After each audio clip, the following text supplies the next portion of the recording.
Salut, je suis Vincent Lopez et je te présente Ensemble, Impactons Demain, un podcast qui te parle de demain, de durabilité, mais pas que, et pas comme tu l'imagines. Je te propose un voyage stimulant autour de thématiques variées qui me passionnent, comme les crypto-monnaies, le développement personnel, le zéro déchet, les nouvelles technologies ou encore la gestion de tes finances personnelles.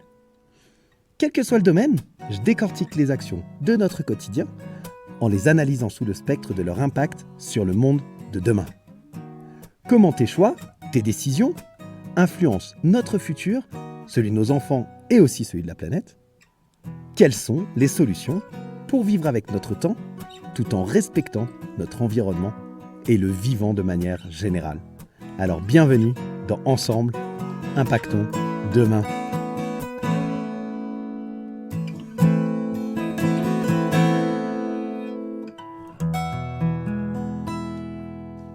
Salut la communauté des curieux intelligents, comment ça va ce matin? Je suis super content de vous retrouver pour ce deuxième épisode de la série sur l'intelligence artificielle.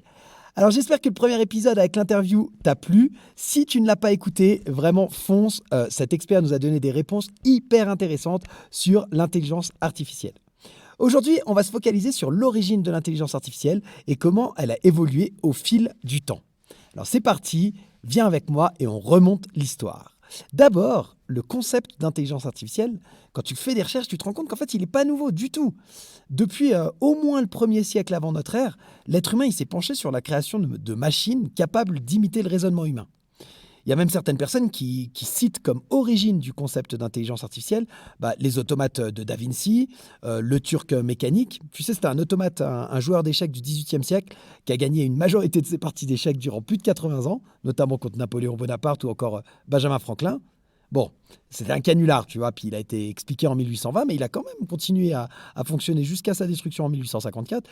Puis surtout, ça nous montre que déjà à la fin du XVIIIe siècle, on voulait représenter l'intelligence humaine via un automate qui pouvait gagner une partie d'échecs, tu vois. Donc là, on est 18e. Mais j'ai même trouvé des écrits qui font remonter le concept d'intelligence artificielle jusqu'à l'Antiquité, avec des hommes mécaniques ou des êtres artificiels dans la mythologie grecque. Bref, donc tu vois, selon les sources, ça peut remonter assez loin. Mais dans cet épisode, moi, je vais te parler de l'histoire contemporaine, disons, de l'intelligence artificielle. On va parler de l'intelligence artificielle qui a donné naissance à Midjourney, à DALL-E 2 ou encore ChatGPT que tu connais beaucoup plus de ces derniers mois, disons. Donc déjà, comme souvent, quand tu effectues des recherches sur un sujet donné, tu te rends compte qu'il n'y a pas une seule définition, tu vois. L'intelligence artificielle, elle ne déroge pas à la règle. C'est une technologie qui est assez vaste et il semble difficile d'en donner une définition précise.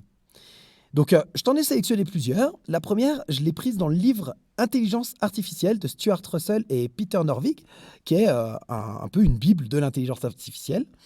Et donc, les auteurs, ils définissent l'intelligence artificielle comme l'étude des agents recevant des perceptions de l'environnement et effectuant des actions. En fait, dans leur livre, Norvig et Russell, ils se focalisent principalement sur des agents rationnels, donc en fait des grosses machines qui calculent, on va dire, et qui sont capables d'agir pour atteindre des meilleurs résultats, qui sont capables d'être très performants. D'un autre côté, on a Patrick Winston, qui est professeur en intelligence artificielle au MIT, qui définit l'intelligence artificielle comme des algorithmes activés par contrainte, exposés par des représentations soutenant des modèles liant la pensée, la perception et l'action. Non, pars pas, c'est bon, je t'ai perdu, j'imagine bien. Écoute, moi aussi, ça me paraissait pas assez parlant comme définition. Donc, je t'en ai trouvé une autre, beaucoup plus moderne, je dirais, et surtout plus simple, en tout cas, je trouve. Elle a été donnée par Jeremy Hatchin, CEO de DataRobot, lors de la Japan AI Experience en 2017. Il y a même mis une petite touche d'humour et il a dit « L'intelligence artificielle est un système informatique capable d'effectuer des tâches nécessitant d'ordinaire une intelligence humaine. » Ça, c'est la première partie de la définition et je trouve qu'elle est hyper simple, tout bien. Et la deuxième partie, il nous dit « Beaucoup de ces systèmes IA reposent sur le machine learning, certains sur le deep learning et certains par des choses très ennuyeuses telles que les règles. » Voilà, ça, c'est sa petite touche d'humour. Bref, en tout cas, j'aime beaucoup la première partie de la définition qui nous dit donc que l'intelligence artificielle, c'est un système informatique capable d'effectuer des tâches nécessitant d'ordinaire une intelligence humaine. Je trouve cette définition assez sympa, assez simple, et donc c'est là-dessus qu'on va partir aujourd'hui. Donc on considère que l'intelligence artificielle, c'est une branche du domaine informatique finalement, qui crée des machines capables d'effectuer des tâches qui d'habitude demandent une intelligence humaine. On peut prendre comme exemple la reconnaissance vocale et faciale, on peut prendre aussi l'apprentissage automatique, ou encore la reconnaissance d'objets sur une image, ou résumer un texte, ou écrire de la musique, etc. etc., etc. On se rend compte que l'intelligence artificielle, c'est une science interdisciplinaire, tu vois, qui mélange plein de disciplines et qui mélange aussi beaucoup d'approches. Il y a des approches multiples dans l'intelligence artificielle. Et aujourd'hui, deux courants majeurs de l'intelligence artificielle, donc, qui sont les mêmes, hein, mais c'est des techniques d'intelligence artificielle. C'est le machine learning dont a parlé Jeremy Hatchin dans sa définition. Le machine learning, c'est l'apprentissage automatique. Et le deep learning, qui est plutôt l'apprentissage profond. Et ces deux techniques-là, c'est les deux techniques qui sont utilisées dans les entreprises de toutes les industries. C'est vraiment ce qu'il y a de plus développé dans l'intelligence artificielle aujourd'hui. Mais ça ne nous dit pas d'où vient l'intelligence artificielle. Et en fait, l'histoire de l'intelligence artificielle, elle commence dans les années 40 à peu près, suite à la publication de différentes recherches dans ces années-là, dont, en l'occurrence, le mathématicien Norbert Wiener, qui lance ce qu'on appelle la cybernétique. Et il définit lui-même la cybernétique comme la science du fonctionnement de l'esprit humain. Et donc, c'est la première fois qu'en fait, on commence à s'intéresser à comment fonctionne l'esprit humain pour le transposer à une machine, tu vois, qui va permettre de calculer et reproduire l'esprit humain. Bon, ces travaux, ils n'aboutissent pas réellement en tant que tels, pas suffisamment en tout cas. Et les chercheurs, ils se détournent assez rapidement de l'esprit humain, mais ils gardent quand même la méthode, disons, de pensée de Norbert Wiener, et plutôt que de se concentrer sur l'esprit humain, il commence à se concentrer sur les neurones. Et là, on a un bouillonnement d'idées qui démarre, et on a deux approches principalement de l'intelligence artificielle qui sortent, qui émergent comme ça dans les années 40, qu'on appelle le connexionnisme et le cognitivisme. Donc, pour le connexionnisme, on a un premier modèle mathématique et informatique de neurones biologiques qui a été mis au point par Warren McCulloch, qui était neurologue, logicien, psychiatre américain, et Walter Pitts, qui était un scientifique américain. Et ça, c'est en 1943. Ils mettent en place ce premier modèle mathématique et informatique de neurones biologiques. Du côté du cognitivisme, donc l'autre courant de l'intelligence artificielle, eh bien, on a le neuropsychologue Donald Hebb qui crée en 1949 une règle qui permet de doter des neurones formels de capacités d'apprentissage. Donc on a ces deux branches qui commencent à se développer dans les années 40. Et puis au début des années 50, on a John von Neumann, un scientifique américano-hongrois, et Alan Turing, un mathématicien britannique. Ils ne vont pas créer le terme d'intelligence artificielle, mais ils sont reconnus aujourd'hui comme étant les pères fondateurs de la technologie qui sous-tend l'intelligence artificielle. En fait, grâce à eux, les calculateurs, tu vois, du 19e siècle, qui à ce moment-là reposaient principalement et exclusivement sur des bases décimales, donc qui traitent des valeurs de 0 à 9, et ben eux, ils ont réussi à créer des machines qu'on appelle à la logique binaire, c'est-à-dire traitant des chaînes plus ou moins importantes de 0 et de 1. En fait, c'est la base, en gros, de nos ordinateurs contemporains. Et eux, ils ont appelé ça une machine universelle, plutôt Turing plus précisément, qui a appelé ça une machine universelle, capable d'exécuter ce qu'on lui programme. D'ailleurs, ce sera Alan Turing qui va poser en premier, et pour la première fois, la question de l'éventuelle intelligence d'une machine dans un article hyper célèbre qui date de 1950, qui s'appelle « Computing, Machinery and Intelligence ». Je te mets le lien, il est hyper intéressant, l'article. Et d'ailleurs, il commence comme ça. Ouvrez les guillemets. « Je propose de réfléchir à la question « Les machines peuvent-elles penser ?» Fermez les guillemets. Tout un sujet, non? Qu'est-ce que t'en penses? Moi, j'ai adoré. Et en fait, malgré des polémiques assez importantes sur cet article et sur, en l'occurrence, le test de Turing, je te laisse aller regarder ce que c'est. Mais bref, malgré ça, cet article-là, il est souvent cité comme étant la source du questionnement de la limite entre l'humain et la machine. Pour rappel, ou pour info, je ne sais pas, mais ça dépendra de ta culture générale, Alan Turing, en fait, il a été découvert par le grand public grâce à un film qui est sorti en 2014 qui s'appelle « Le jeu de l'imitation ». C'est un film autobiographique qui raconte principalement le travail de Turing sur Enigma, cette machine allemande qui cryptait des messages durant la Seconde Guerre mondiale, et aussi sur son homosexualité à Turing, homosexualité qui d'ailleurs l'a fait condamner à 12 mois de thérapie hormonale, puisque l'homosexualité était un crime selon la loi britannique à cette époque-là. Bref, si tu n'as pas vu le film, franchement, je te le conseille, il est vraiment sympa, je t'invite à le regarder, il est vraiment cool, et on y découvre donc Alan Turing, et qui est, pour beaucoup, un des pères fondateurs de la technologie qui est sous-jacente à l'intelligence artificielle. Donc lui, il a créé plutôt, avec son comparse John von Neumann, il a créé plutôt la technologie sous-jacente, mais le terme même d'intelligence artificielle, il apparaît en 1956, pour être exact, lors d'une conférence au Dartmouth College, conférence financée par Rockefeller Institute, et à l'initiative de John McCarthy du MIT et Marvin Minsky de l'université de Carnegie Mellon. Et en fait, cette conférence, elle est considérée comme fondatrice de la discipline de l'IA. Et c'est lors de cette conférence que le terme intelligence artificielle a été nommé pour la première fois. Alors pour l'anecdote, il faut quand même savoir que c'était plus un atelier de travail qu'une grosse conférence, tu vois. Parce qu'en fait, il n'y avait que 6 personnes, dont McCarthy et Minsky, qui étaient présentes en fait de manière continue sur tout le long de la conférence ou de l'atelier, tu appelles ça comme tu veux.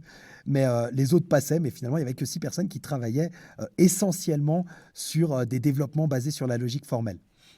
Mais pourquoi je te dis ça, c'est qu'en fait, il n'y a pas besoin d'être nombreux pour impacter durablement le monde, tu vois. Ils étaient que 6 à rester réellement, et on en parle encore presque 70 ans après, donc on peut impacter demain même si on n'est pas nombreux. Voilà. Alors voilà, donc dans les années 50, il y a tout ça, il y a toute une émulsion qui se fait autour de l'intelligence artificielle. Il y a pas mal de prophéties. D'ailleurs, il y a une prophétie de Herbert Simon, qui était économiste et sociologue, qui en 1957 prévoit que l'intelligence artificielle arrivera à battre un humain aux échecs dans les 10 ans. Bon, en réalité, il se passe presque rien pendant 3 décennies. Sa prophétie à Simon, en fait, elle se réalisera, mais avec 30 ans de retard, quoi, dirons-nous. Et en fait, les années qui ont suivi la conférence de Dartmouth en 1956, bon, il y a pas mal de découvertes qui sont faites, il y a pas mal de nouvelles conquêtes de la part des ordinateurs. Ils se mettent à résoudre des problèmes d'algèbre, de mots, ils démontrent des théorèmes en géométrie, ils apprennent même à parler l'anglais. Les chercheurs, ils font preuve d'un optimisme de ouf, ils sont super contents, ils prédisent qu'il y a une machine complètement intelligente qui sera construite dans les 20 ans à venir, donc avant 1980 si on veut. Durant les années 60, 70, il y a les premiers microprocesseurs, tu vois, qui arrivent, et puis on se dit, l'intelligence artificielle, ça va exploser. On rentre dans ce qu'on appelle l'âge des systèmes experts, avec notamment le système Dendral, qui était un système expert de 65 du MIT, spécialisé dans la chimie moléculaire. Il y a également le système MISIN de l'université de Stanford en 72, qui était un système spécialisé dans le diagnostic de maladies du sang et la prescription de médicaments. Donc il y a plein de choses comme ça qui se mettent en place. Il y a plein de systèmes experts comme ça, à qui on donne plein d'informations et qui, eux, en retour, nous fournissent des réponses d'un très haut niveau d'expertise. Mais malgré toutes ces promesses assez importantes, en fait, il faut attendre quand même les années 2000, même 2010, pour voir un nouvel essor de l'intelligence artificielle. Je te l'ai dit, la prophétie de Simon, elle s'est produite, quoi, disons. En 97, il y a un ordinateur qui a battu le champion de l'époque, le champion d'échecs de l'époque, Garry Kimovich Kasparov. Donc ça, c'était en 1997, et ce programme informatique s'appelait Deep Blue. Et donc, sa prophétie, elle s'est réalisée, si on veut, tu vois. Alors, avec un peu de retard, mais elle s'est réalisée. Par contre, ce qu'il faut dire, c'est qu'en fait, la réalité, c'est que le succès qu'a eu Deep Blue en mai 97, c'était en réalité un petit succès, parce qu'il a réussi à ne traiter qu'un tout petit périmètre très limité, ce qui était celui des règles du jeu d'échecs. Et en fait, il était très loin de la capacité à modéliser la complexité du monde. Et en fait, c'est à partir du début des années 2000, on a un groupe de chercheurs, dès 2003, Geoffrey Hinton de l'Université de Toronto, Yoshua Bengio de l'Université de Montréal et Yann LeCun de l'Université de New York. Ils avaient décidé en fait de démarrer un programme de recherche pour remettre un peu au goût du jour les réseaux neuronaux. Tu sais, on avait parlé des réseaux neuronaux dans le connexionnisme avec les neurones inventés par McCulloch et Pitts. Et eux, en 2003, ils se disent, OK, on va remettre ça au goût du jour. Et puis, il y a des expériences qui sont menées simultanément à Microsoft, à Google, à IBM, avec l'aide du laboratoire de Toronto de Hinton, de Geoffrey Hinton. Et ils ont démontré qu'en fait, ce type d'apprentissage, il parvenait à diminuer de moitié les taux d'erreur, par exemple, pour la reconnaissance vocale. Et puis, Hinton, ils ont même, au laboratoire de Toronto, ils ont eu des résultats un peu similaires pour la reconnaissance d'images. Et en fait, ces études-là en 2003, 2003-2004, d'un seul coup, du jour au lendemain, quasiment, on a une grande majorité des équipes de recherche à travers le monde qui se tournent en fait vers cette technologie en se disant c'est hyper prometteur. Et puis en 2010, donc tu vois, dans la continuité de ça, le nouvel essor de l'intelligence artificielle, il explose, principalement grâce à deux avancées majeures. La première, c'est que ça fait plus de 10 ans que Internet existe. Plus de 10 ans que le monde entier navigue sur Internet. Et donc, on a une très grande masse de données qui est disponible. Et puis, le deuxième point, c'est qu'on a un bond en avant dans l'efficacité de calcul des processeurs des cartes graphiques des ordinateurs. Et donc, cette grande capacité de calcul et cette grande masse de données que tu peux coupler à un changement complet de paradigme par rapport au système expert, c'est-à-dire que le système expert, à l'époque, il faisait que coder des choses.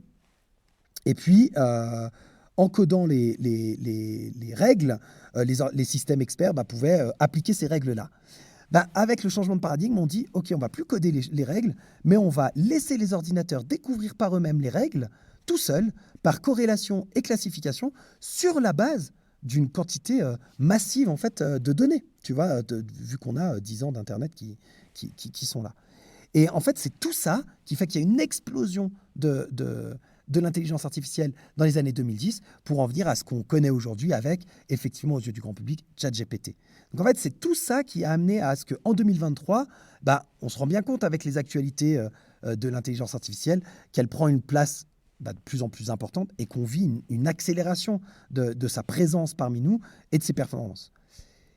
Mais je t'invite à ne pas être complètement dupe, à ne pas te laisser impressionner par tout ce qu'on entend dans les actualités et de ne pas te laisser envahir par ce qu'on appelle la hype, tu vois, l'effet de mode des actualités. Donc oui, OpenAI, avec la sortie de ChatGPT, ils ont relancé le sujet de l'intelligence artificielle aux yeux du grand public. Mais la réalité, c'est que toi, dans ton quotidien, tu utilises déjà cette forme d'intelligence artificielle depuis de très nombreuses années, et peut-être même depuis toujours, selon l'âge que tu as. Parce que si je te dis moteur de recherche comme Google, Bing, DuckDuckGo, Quant, Ecosia ou encore Lilo, alors si tu ne connais pas les 4 derniers, reste à l'écoute puisque je te ferai un épisode sur la façon d'impacter positivement demain avec Internet. Voilà, tu utilises des moteurs de recherche, tu utilises peut-être aussi des assistants virtuels comme Apple Siri ou Amazon Alexa, qui sont également des formes d'intelligence artificielle. Tu connais peut-être aussi des logiciels de reconnaissance d'images, ou encore, tu as peut-être entendu parler des voitures autonomes. Toutes ces technologies, elles se basent sur l'intelligence artificielle depuis longtemps, en fait. Et donc, on voit que ces intelligences artificielles elles ont une vraie place dans notre vie aujourd'hui. Donc, finalement, ChatGPT, c'est qu'une évolution, certes très impressionnante, mais c'est qu'une évolution de cette forme d'intelligence artificielle. Et même si on a l'impression que c'est des machines qui semblent intelligentes, une voiture autonome ou ChatGPT, un chatbot avec qui tu discutes en direct et qui te donne des réponses. La réalité, c'est qu'elle est bien plus limitée que l'intelligence humaine, que c'est qu'une imitation finalement de l'intelligence humaine.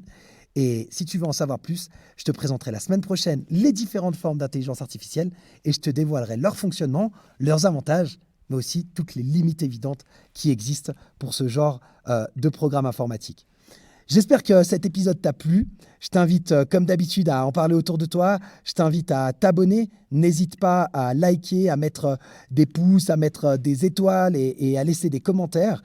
Et on se retrouve la semaine prochaine pour un nouvel épisode de Ensemble, Impactons demain. Salut!